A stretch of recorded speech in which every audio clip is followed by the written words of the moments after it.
Alrighty, today we are going to review the first in what has become a very long series of movies, similar to the Rocky franchise that I just recently reviewed. Scream. So Scream was directed by one of my favorite horror movie directors uh, of the geez, the Freddy. Believe he did most of the Nightmare on Elm Street movies too, didn't he? Wes Craven, if I'm not mistaken. Unfortunately, he passed away in 2015, I think it says on his page. So no more. There's not going to be any more Wes Craven movies. So the last one that he was able to direct was Scream 4 in 2011. Um, so yeah, I'm gonna watch the Scream 5 here in in a little bit when I get all these reviews out of the way. So this takes place after a year after the death of um, Sydney. Oh my God, what was her full name? Was it Sydney Prescott? Sydney Prescott. That's right. I don't know why they don't put her. It had to be. It had to be. That has to be right. Let's just see. Sydney. Whoops. Sydney Prescott. Yes. Okay, I was right. Okay, so Sydney Prescott was her full name. I don't know why they just have her down here as Sydney. And then her boyfriend, Billy. Now, what was her. Yeah, what was his full name? Billy Scream. Whoops.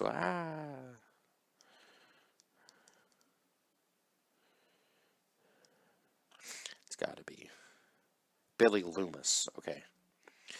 So Billy Loomis was her boyfriend's name. I don't know why they don't have the full names of them down here. And then Stewart was the other one. That was so. What was Stewart's full name? It seems kind of weird that they don't have the full names of the people down there.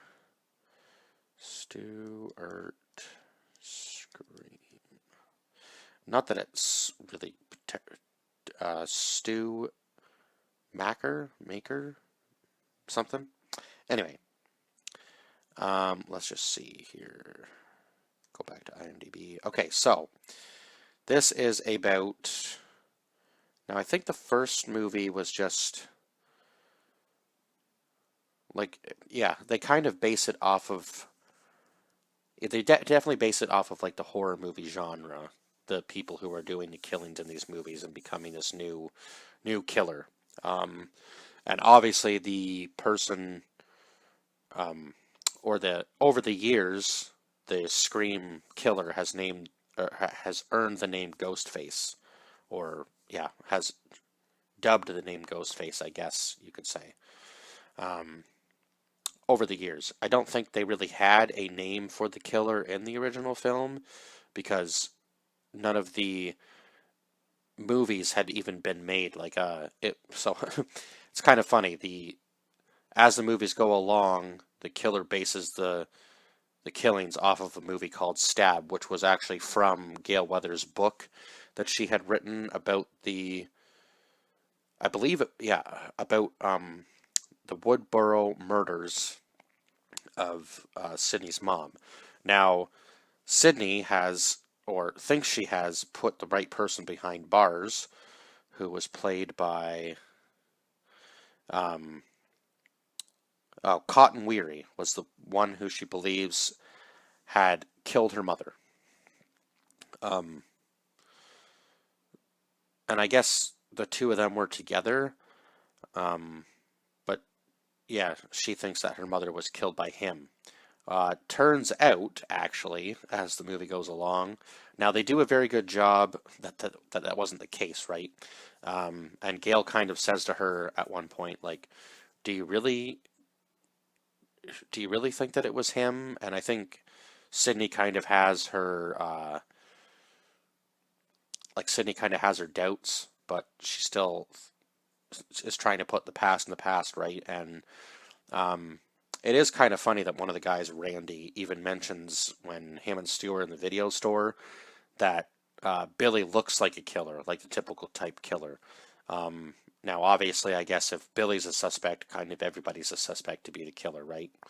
And as the murders go along, they definitely keep you in suspense and kind of like limbo as to who the killer could possibly be. And then at the end of the movie, it's always the person who is not, I shouldn't say most likely to be the killer, but um, yeah, I guess in the first movie, you don't really see it coming the first time you watch it when you find out that Billy and Stu are the Ghostface killers.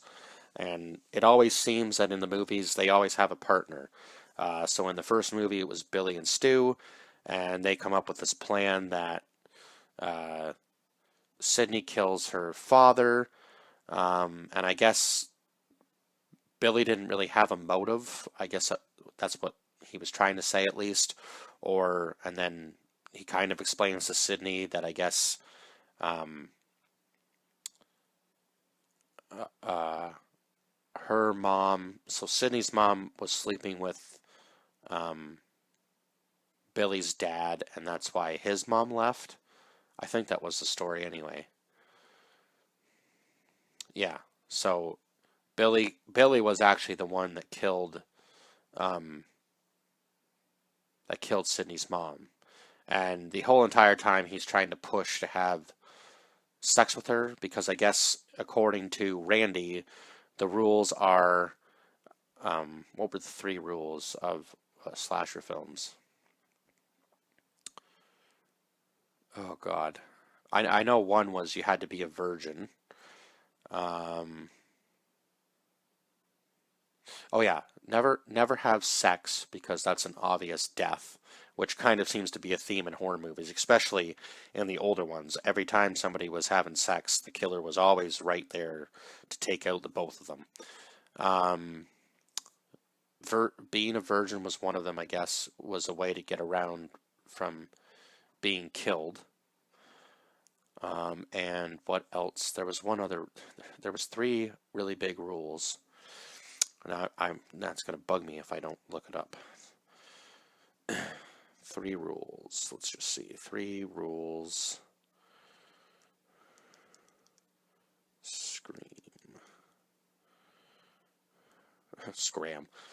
Scream. Oh my God, I can't spell.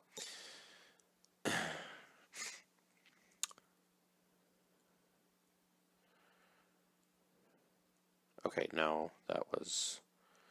What were Randy's rules in Scream?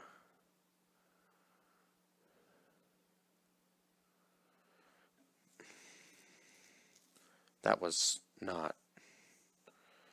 That can't be right. What is the top rule in Scream? Oh, never drink or do drugs. That was the other one. Right. Okay, so never drink or do drugs. That was one of them. And then yeah, never have sex and you have to be a virgin. That was the three main rules in the very first movie. Now that I've talked about it a little bit. So who else was really suspected to be the killer other than I guess kind of those people? And the cool thing about this is that he uses like a voice changer, so that you never really know who's who. So obviously, it's the same voice all the time, right? That is being used. And in the very beginning, a girl named Casey is the first one killed. Um, she doesn't even make it out of the main credits, and this was one of Drew Barrymore's like better known roles. But yeah, she doesn't even make it out of the opening credits, and she gets hung from a tree, and then they start talking about these killings and how it had to be, yeah, between the group of friends, they say that it had to be a guy, right? Turns out that it obviously was because it was either Billy or Stu, one of the two of them. Um, and then yeah, when we discover who the killer was at the end, it was kind of like, oh shit. Um, Sydney trusted him so much, and he turned out to be an absolute psychopath, and he is trying to kill her. Their plan was obviously flawed because they were trying to make it look like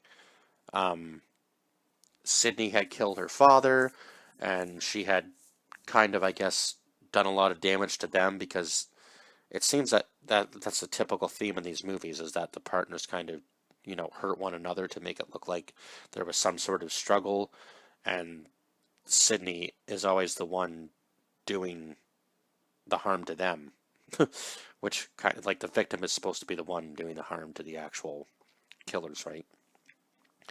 Which, I mean, is kind of a foolproof plan, but it never really seems to work out in their favor because at the end of the movie, Gail is the one that ends up shooting Billy, and she seems to always be the one saving the day in the end, which is kind of funny because she's partly the reason that most of this shit has happened, that most of the stuff is happening anyway, right? Because she wrote the book about the killings, so on the anniversary of of Sydney Mother's death, all these killings are taking place again. So it kind of seems like they're basing it off of Gail's book, if I'm remembering correctly. That was kind of where the inspiration was drawn from. And Gail almost dies in this movie too, and so does Dewey, our David Arquette's character, who is a cop, but not.